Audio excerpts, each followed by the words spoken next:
Hey, my Whisper Gang of A players, and you know what to do. Get in here and sit down. Listen, this is episode number 3 of Mr. Ty.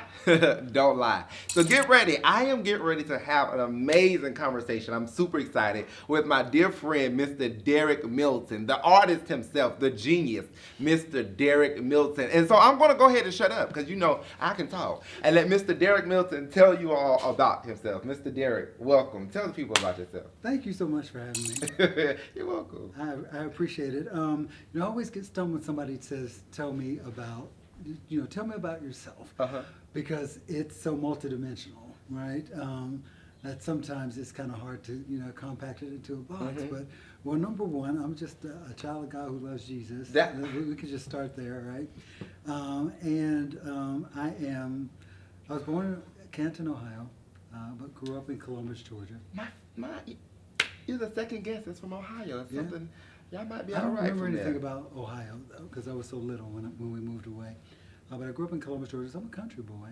I sound like a white boy, but I'm a country boy. And I've lived in Atlanta for about 31 years before recently moving to Jacksonville, Florida. But while here in Atlanta, to serve many years as minister of music, sang with Joseph Robinson and Chosen Aggregation, songwriter, recording artist, just living life, enjoying it, never know when it's going to be the end. So I capitalize on it, the enjoyment of it.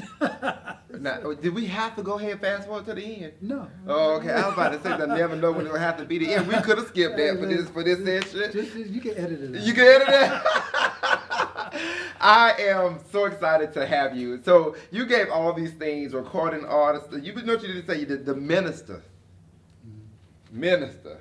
And I'm going to leave it alone there. That's it, okay? This is Dearick Milton. But listen, let me ask you a question. So with all of those things, right, and so many people knowing you, but I want them to know what you are and what you were to me. We'll go back to talk about you, but what you were and what you are to me. Mr. Dearick Milton, I always tell him that I think he is my angel on earth. That's what I always tell him, because he was there for me at one of the lowest points of my life. And I want to know why.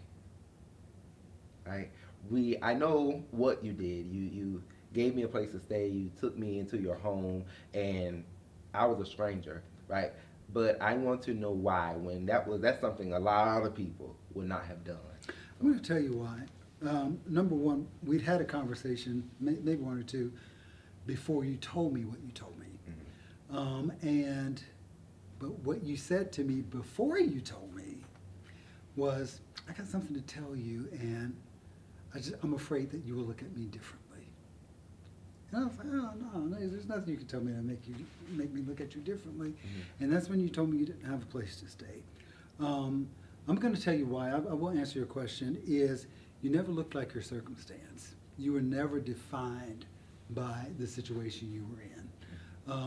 You still dress good. You still smell good. I would have never known you didn't have a place to live if you had not told me. So that told me that you refused to be defined by your circumstance, but even more so than that your faith had led you to always know that you didn't have to live like your circumstance. You didn't have to present yourself that way. Secondly is,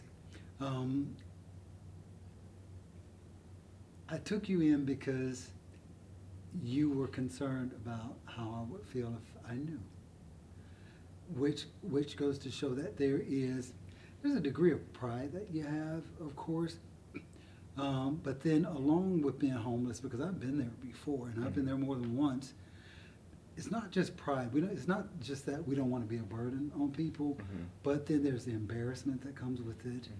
There is shame that comes with it, and we don't want to project that on other people, but it takes humility to be able to let all of that down. Let all of that go to say, hey, and even then you didn't ask me to stay with me. I had to twist your arm. I was like, just come to my house tonight. He's like, no, I'm good.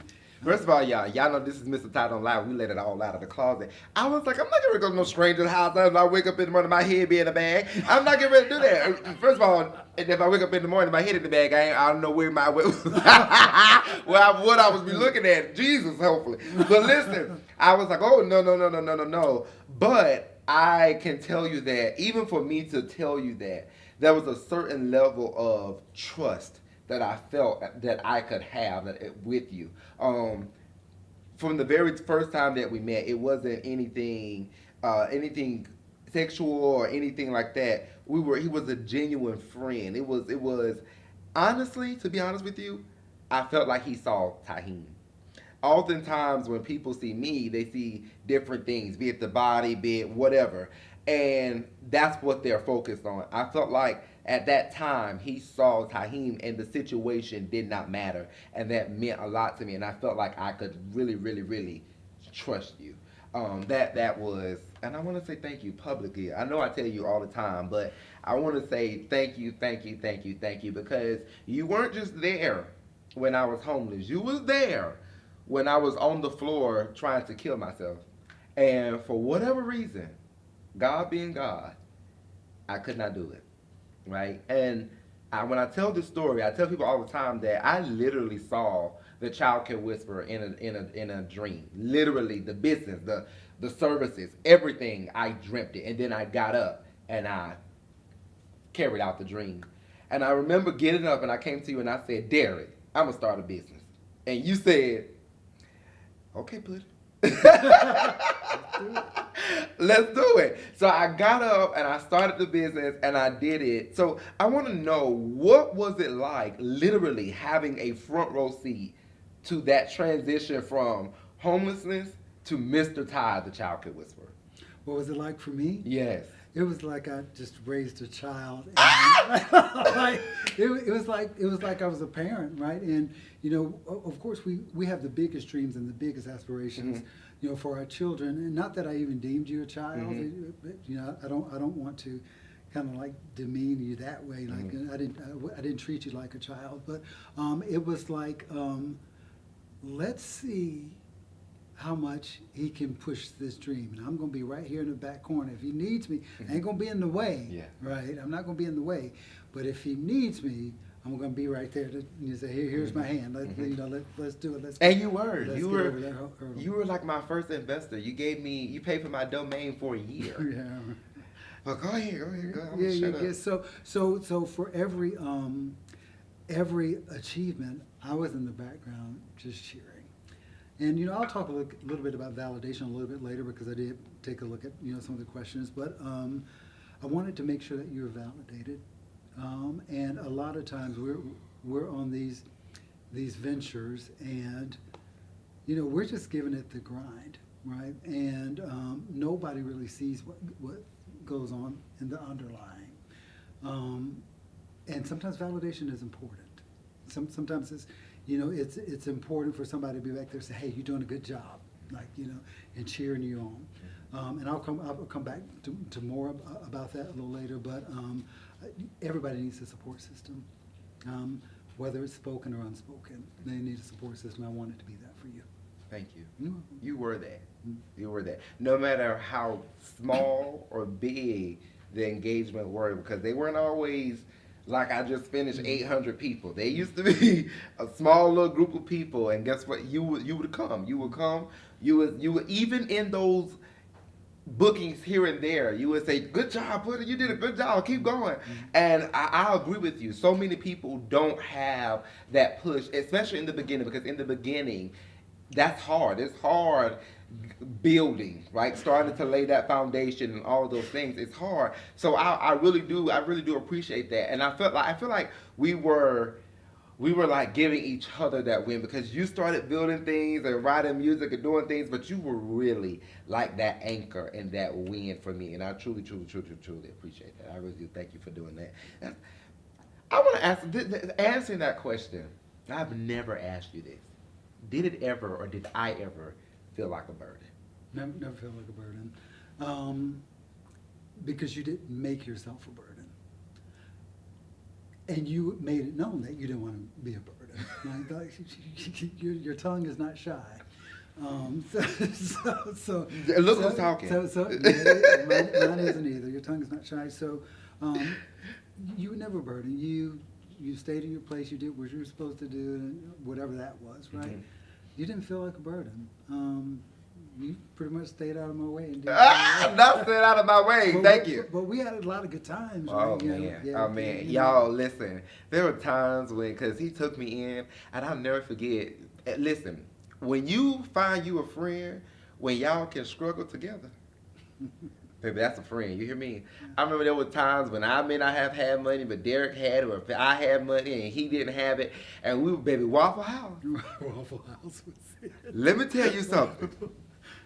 We would go to Waffle House. We could just wake up 3 o'clock in the morning and we would be like, Dearick, you want to go to Waffle House? And we would just go to Waffle House to the point where the people knew us. I would never forget. I'm not going to cry. I would never forget. It was one year. And this is, I had one guest on and I was telling her, like, it's the simple things for me that mean so much to me. And I never forget, it was one year where, once again, we didn't have the money, or I didn't have the money to celebrate my birthday. And we were at Waffle House. And we were at Waffle House, and the clock struck 12:01. And I remember that moment. I screamed and yelled and celebrated my birthday in Waffle House. Waffle House, I remember that. And I must tell you, I think that may have been the best birthday. Yeah. And I celebrated my 30th in Mexico. But it was the best birthday because, let me tell you why. One, I went to Mexico alone, so I celebrated my 30th birthday by myself. That was the first birthday where I had someone there with me to celebrate it. I didn't have to pay for anything, and they really wanted to be there, you know? So it was like, I didn't care where we was. We were actually celebrating my birthday. Like, the location, the setting didn't mean anything. We were actually celebrating my birthday. So it was great. It was great. But it meant a lot even more because the people at Waffle House had grew to know us. So they were celebrating the birthday too. It was a celebration for them too. So it was great. That was great. Those are memories that I would forever hold dear. Like building the Child Care Whisperer, it was a lot of ups and downs. But along the journey, those moments are what really, really, really kept me going, and what really I look back and I'm grateful for. I tell people, I said it one time when I was live, I was like, a lot of things, God first. I work hard to ensure that when you do have that moment where you look back and like, wow, he's really doing it. He did what he said he was going to do, because I don't want anybody's investment to feel like it was wasted. I always want people to see a return on their investment. So I appreciate that. We're going to shift. We're going to go But you know on. what? I appreciate you too. I have to tell the story because we did take care of each other. Mm-hmm. I remember in 2020, COVID. Oh. And my mom was visiting, but my mom avoided me like the plague. She saw me coming, she would run downstairs. Or she would run back. Baby, she was gone. She was gone. She was like, you got COVID? I'm gone. And eventually my brother had to come pick her up. This fella says, I said, Time, just go ahead. You just leave the room. You don't have to be in the room. He said, no, I'm not going anywhere. If I got to cook you something, I'll cook you something. I'll bring you something. He said, if I get it, we just have COVID together. We'll just have COVID together. We just have to have it together. But he never got it. Right? Never. Crazy. Never got it. But he was there to take care of me. And what I drew from that, and I haven't even shared this with my mother, is that there are people who will stick closer to you than your own flesh and blood.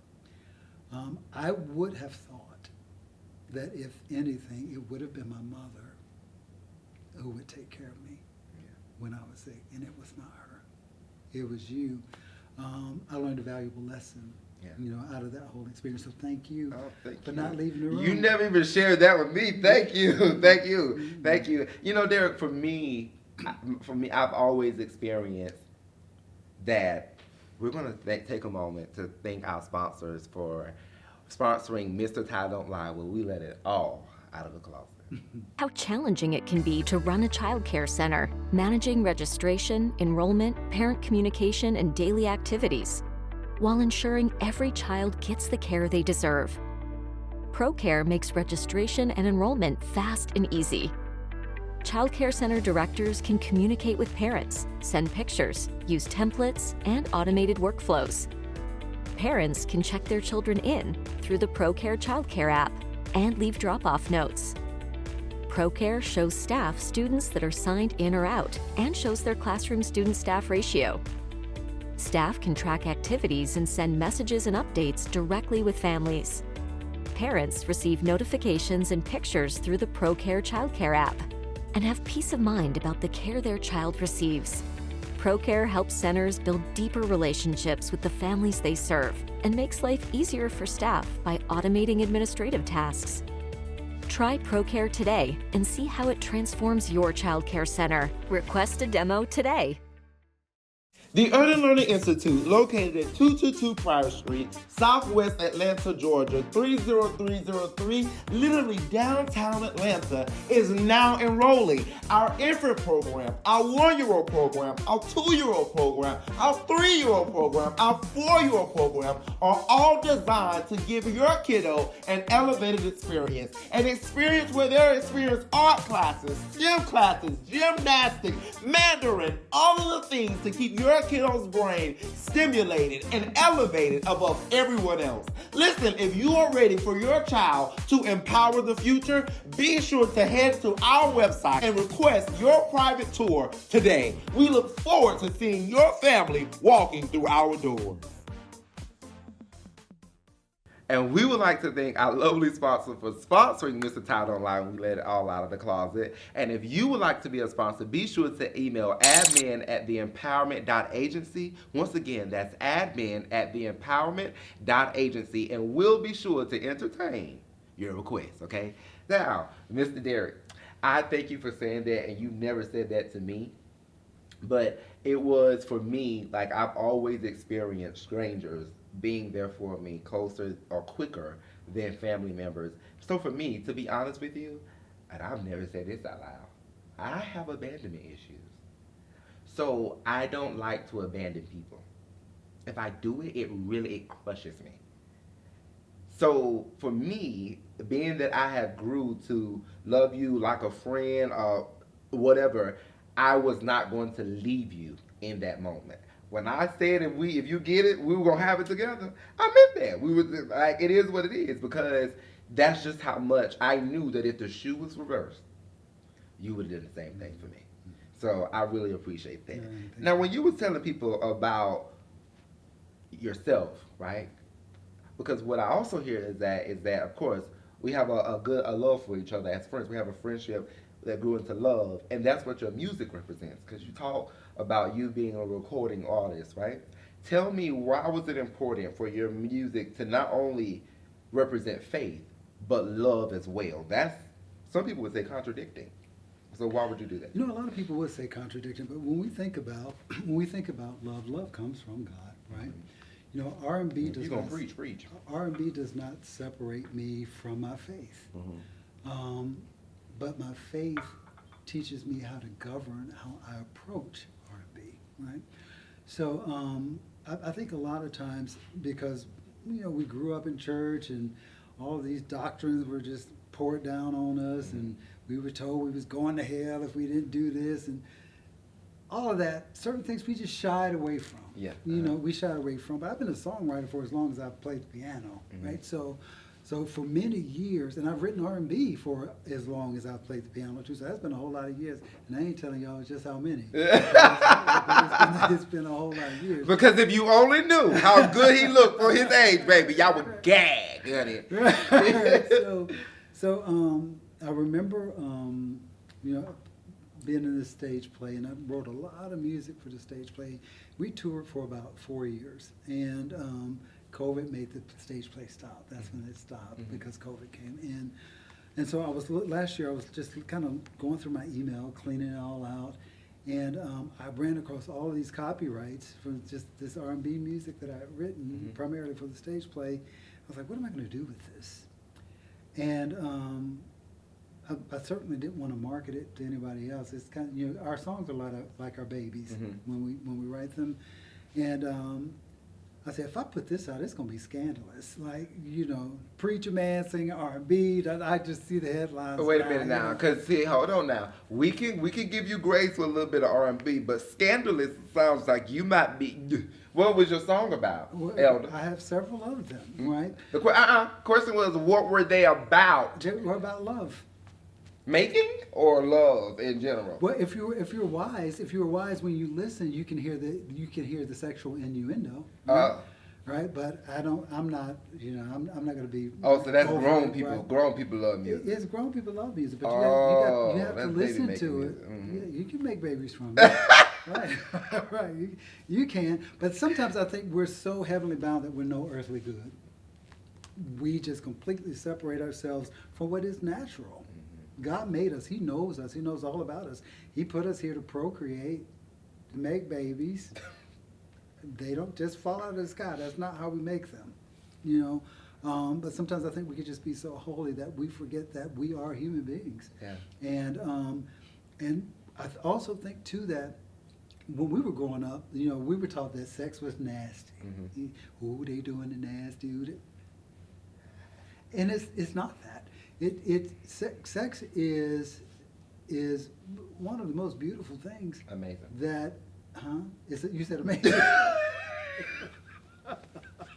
I think it's just one of the most beautiful encounters that you can ever experience, particularly when you're doing with somebody you love, because it's coming from this place of purity and this deep place of love, and it's not nasty. And when I raised my kids, I never told them it was nasty. Because I don't deem it that. I know why they told us that, because they didn't want us procreating too early. Yeah, but yeah. So what I wanted my music to do is I wanted people to know from my music is that we can still be human beings with human feelings, human emotions, all of which God gave us. We can still be human, and we can still love God. But how do you break down or unlearn what you've been taught as it pertains to that, though? Because that's a hard thing for some people to do. You learn the real lesson. You learn the truth. The truth is, when Jesus died, he died for all of our sins. Those are the sins that we committed back then. They're the ones that we're doing today. And they're the sins that we're going to commit tomorrow. How many is left? He died for all of them. So if he died for our past sins, our now sins, and our future sins, and he did it right the first time. He doesn't have to repeat his work. What other sins does he have to die for? He died for them all, right? So I think when we learn the truth of that, he didn't expect us to be perfect. He said, man who's born of a woman is a few days. Those days are full of trouble. We're gonna have them. We're going to have trouble. We're going to have situations where he's already provided escapes for. All of this stuff. He didn't promise, he didn't tell us we would be perfect, because he said there is none good but him. There's only one that's good. So what does that mean for us? That means we ain't good. Even at our best, the Bible said, and I didn't write it, the Bible says even at our best, we are at filthy rags. At our best. When we give our absolute best, it's a filthy rag in the sight of God. A filthy rag. So what makes us think we're going to be perfect? But we justify it.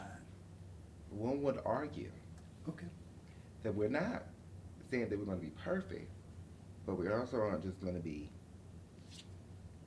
willy-nilly and free. Well, I don't think you should. I think everybody should have some integrity about yourself. My grandmama used to say that's the right way to do wrong. Yeah, I teach people that. But I think every day we should be driving towards a place of better. It's not say we're going to be perfect. I'm not looking to be perfect. It's just we will be made like him when he returns. That's when we'll be just like him. So you feel that your music marries the two? I think it marries the two. I think it does marry the two. Although it has, I don't know anybody in church who ain't had sex. No, let's back up. You don't know anybody in church who isn't still having sex, okay? Right. Okay. You know what I mean? Well, except the babies, like you know what I mean. Because we get thrown into church and we're so don't do this, don't do that. I really believe that it heightens. Like for me, I'm gonna tell you the truth. When you said that they said that sex was nasty, I was like, well, how nasty can it be?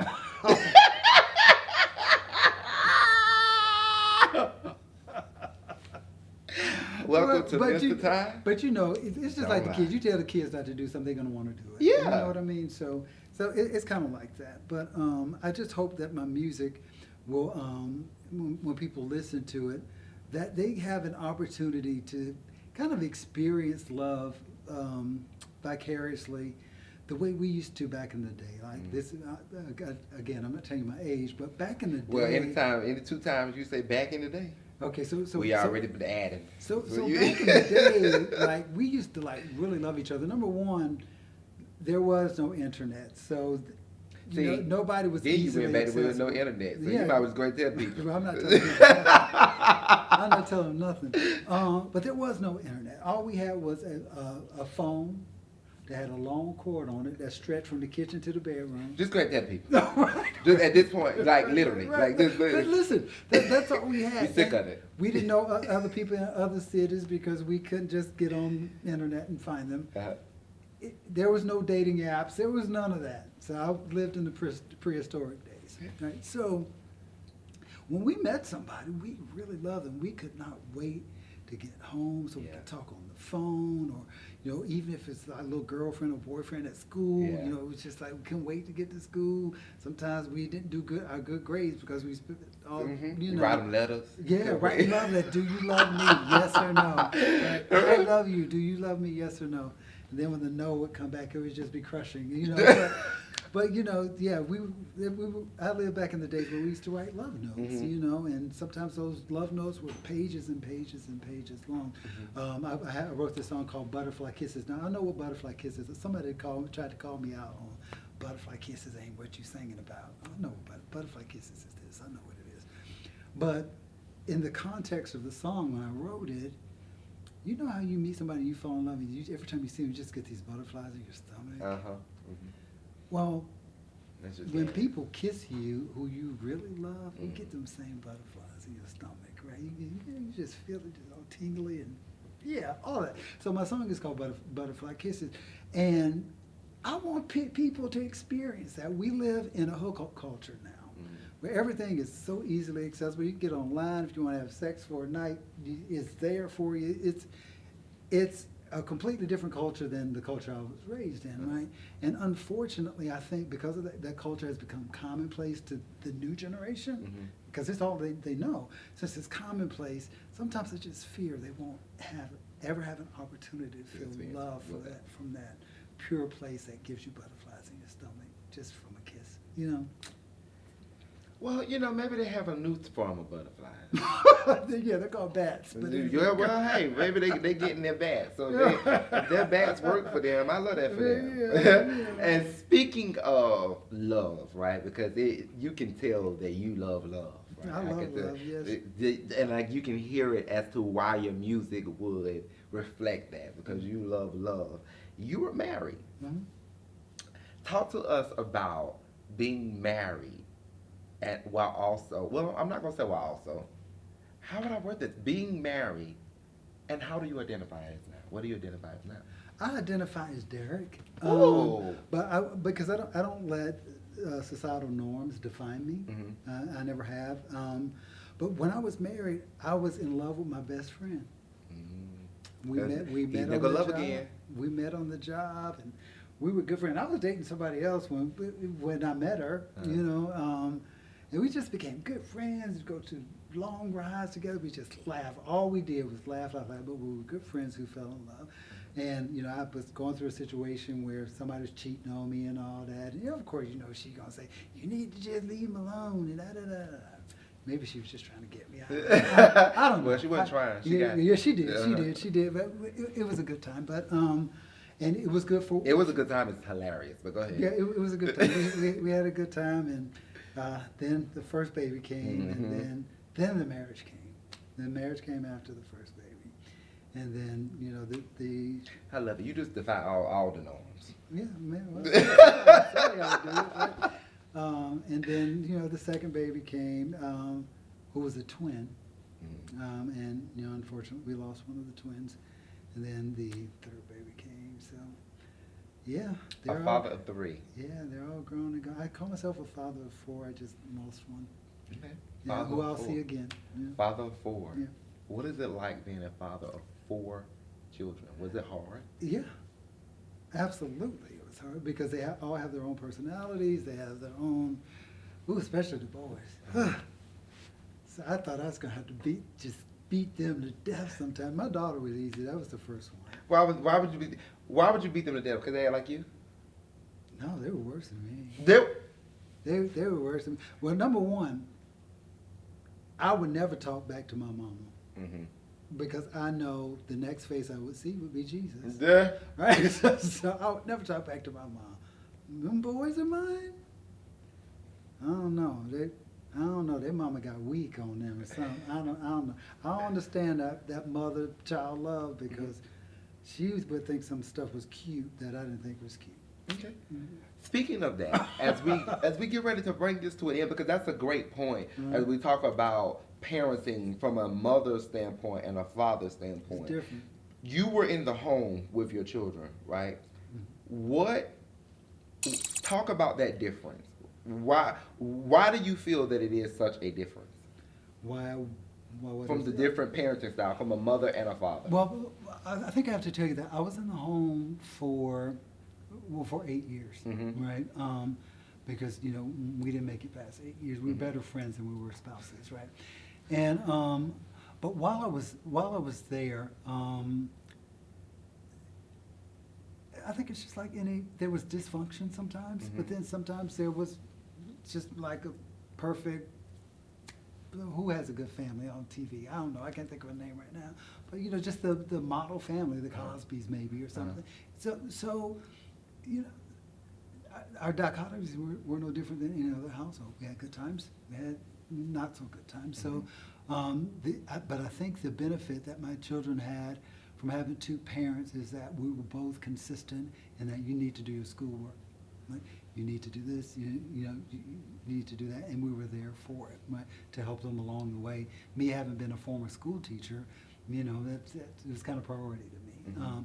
However, not being there is when I think they experienced their biggest disadvantage because there wasn't really strong enforcement there. So, but you know, I was the best parent I could be whenever I had them and whenever they were with me, and even when they weren't with me, I was still the best parent I could be. So.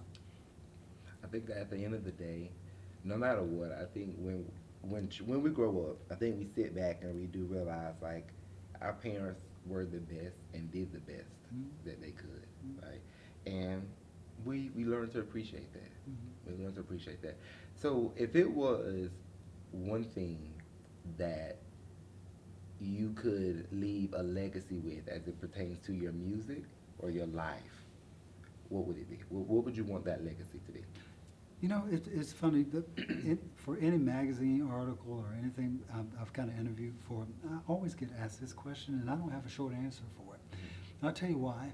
And I know this is a long-winded answer, but I just feel it necessary to give it because I can't give it in magazines. Is that I learned very early on that if I wait for people to validate me, that I will die. I was a musician from the time I was a kid, right? And there were times when I expected somebody to say thank you, or I expected somebody to notice, or I expected somebody to say my name, and they did not. So I learned very on that if I'm going to do a thing, do it in the spirit of integrity, because the validation lies in the integrity. And then I don't need you to say good job. I don't need you to say well done, because I've done it from a place of excellence. I've done it from a place of integrity. So I don't need that, because it won't define all of the blood, sweat, and tears. I actually bled and sweated, you know, while I was doing the work. So if I'm going to do the work, I'm going to do the work, and I'm not expecting anybody to say anything, not even when I'm gone. But I will say this, and that's not to say that when people say thank you or you did it, that is not a good to hear. Mhm. I'm just not defined by it Mhm. because I know what I did. I know who I am, and I know what I did. So, but what I will say is, if anybody would have anything to say about me when I'm gone, is that he wasn't perfect, but God lived there. Mm. That was powerful. So no matter what, that's what you want to be seen. And He heard. wasn't perfect, but God lived there. And on that, we're gonna thank Mr. Dearick for being here. I thank you you for so having much for me, being here. man. Absolutely. It's always good to see And you. you're gonna stick around because we'll get ready to switch over to my segment of Tie Drops where we get personal. He gets to ask me some personal questions and I am going to answer them because baby, you know we let it all out of the closet. I'm getting ready to get my lemon drop. Sit down.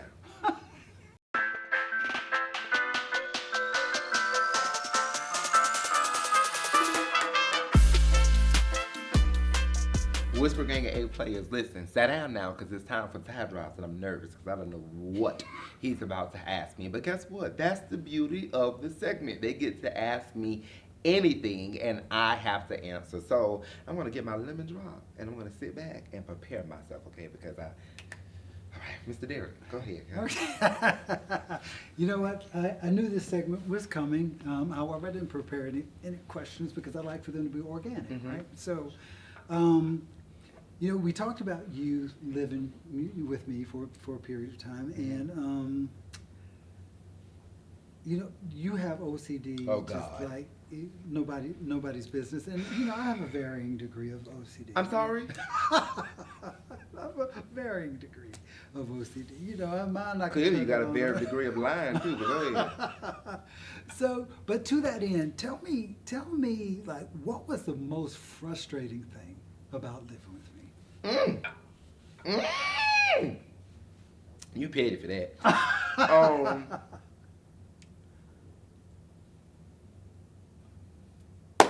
There was times when I would come home and it would be pitch black dark because you had either fallen asleep or something, and that used to piss me off. Because I'd be like, first of all, I don't know if something's wrong with him. I don't know what. Like the house would just be black, no porch light, no nothing. And you're like, oh, I fell asleep a long time ago, but I'm sorry. At least turn the lamp on in your room so the lamp, like if something, because it's pitch black dark in here. How do I know somebody come in, rob you, killed you, and now I got to walk in here to a crime scene? You so scared. Yeah. I watch Lifetime. Go ahead.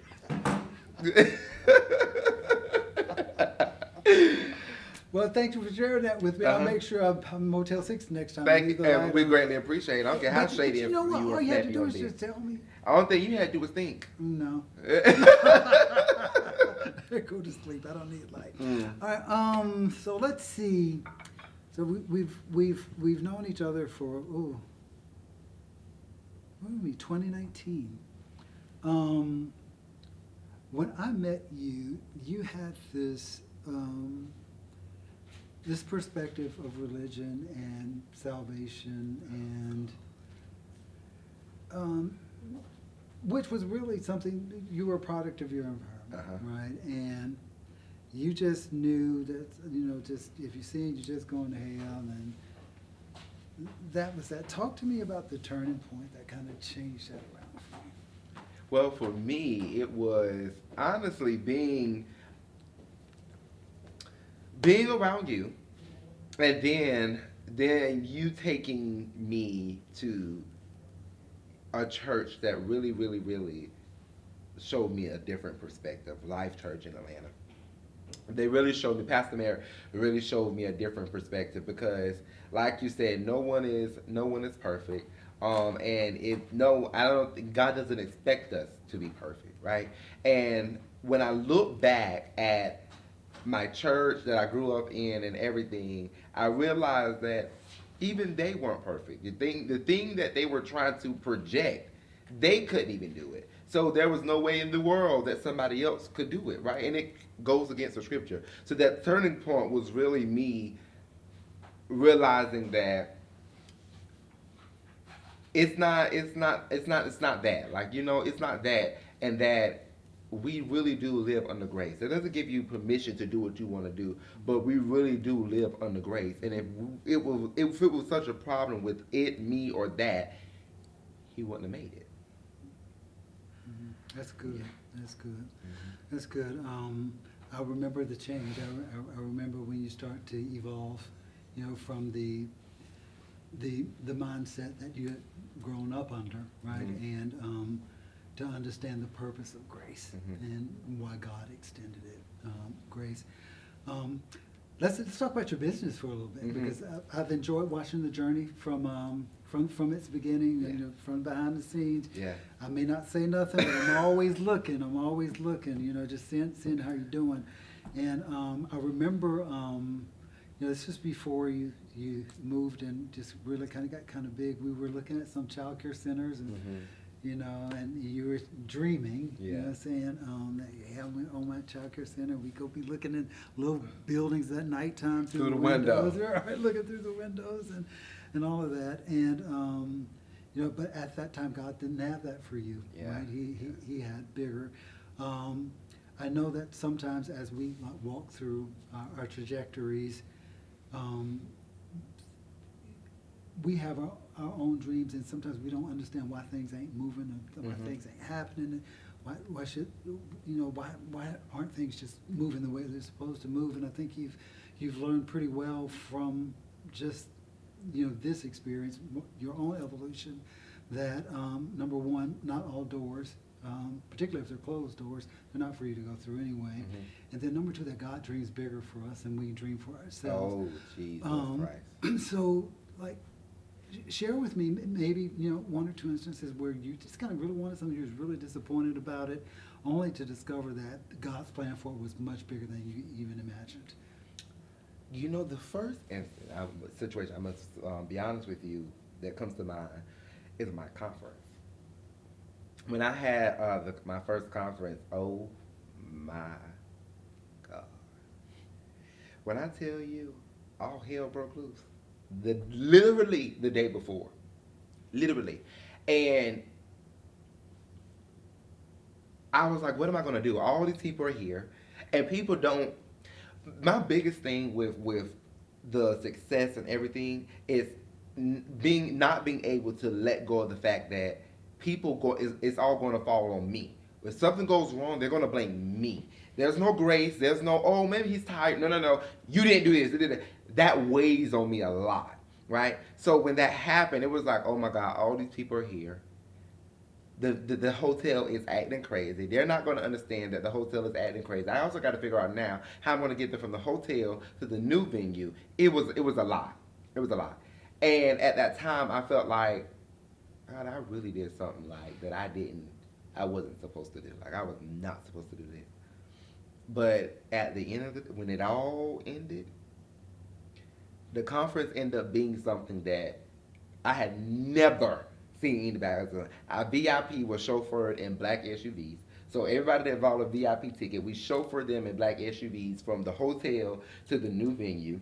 The people that had general admission was in charter buses coming through. So literally we motorcaded all the way here, and it was the most beautiful thing to see going through the city. So it ended up being bigger and better than what I thought. I just had to trust him. And to be honest with you, the Childhood Whisperer as a whole, I never thought this brand was going to do what it has done. I was happy with coaching people here and there, and hey, I'm helping. I wasn't even charging what I should have been charging back then. I say that all the time.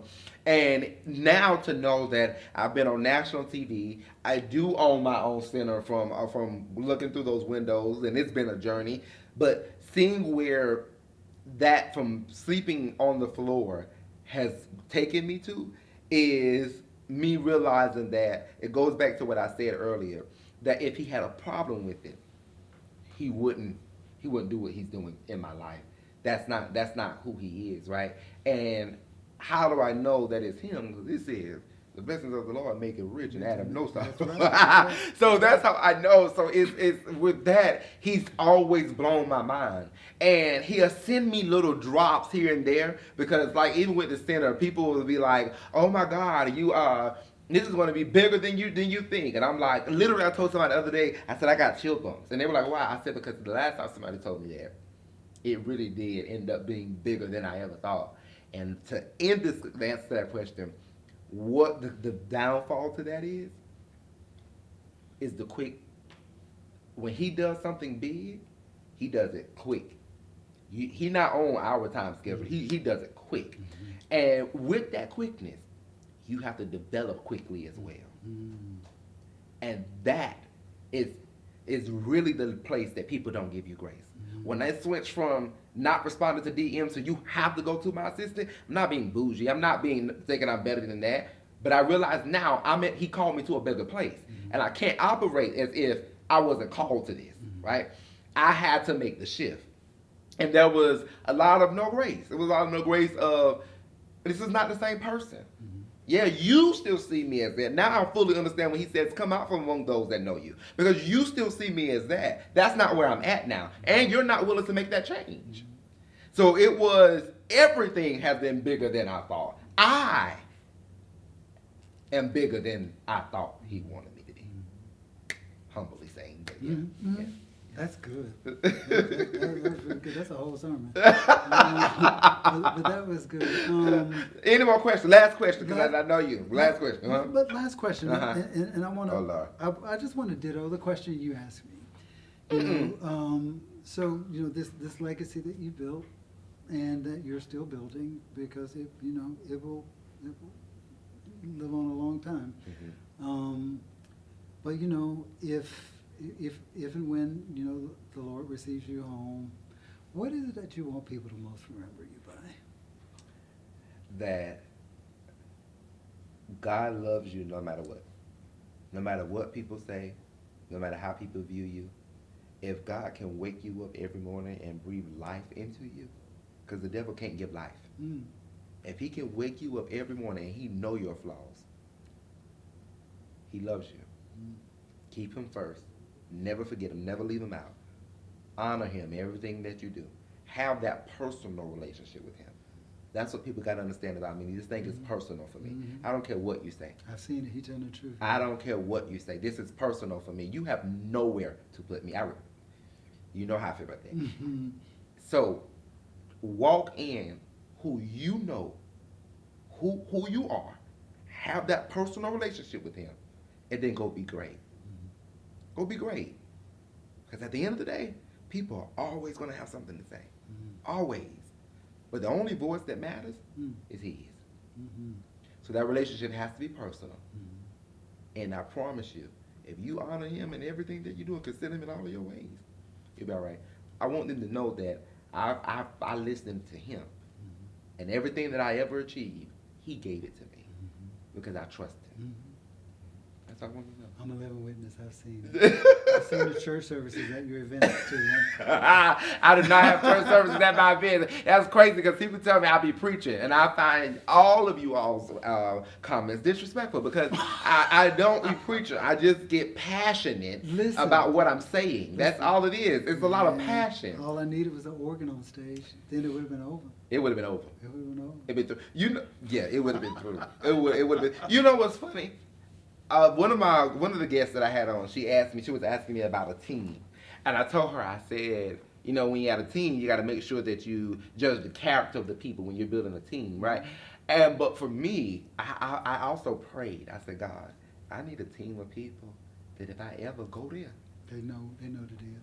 They know where to go. See, that's why I need to be on the team. I need somebody that knows. Take an organ. Take an organ. Just take an organ. I need people that know if this thing go left, because every time I get ready to present or anything, part of my prayer is, God, speak through me. Yeah. No matter what I'm talking about, let them hear you. Let them feel you. That is my prayer. I literally, that I guess this part is the preacher part. Let me decrease and you increase. I guess that. I guess that is the preacher part. But I really mean that. Like, no matter what, I want them to experience you. Let something that I say revive them, make them feel love again. I really, really, really do. So, when you say that, I guess. Just take a organ. I'll be Yeah, no. I need to, but yeah, I told him, I said, I need the Lord. I said, Lord, please send me people that know if I go there, to go get the right sheets. That's what I need. That's what I need. You all listen, I thank you so much for being here and for watching. You know what to do. Like, subscribe, share, all of those things to Mr. Ty Don't Lie. It is only going to get better. Mr. Ty Don't Lie when we let it all out of the closet. I'll see you.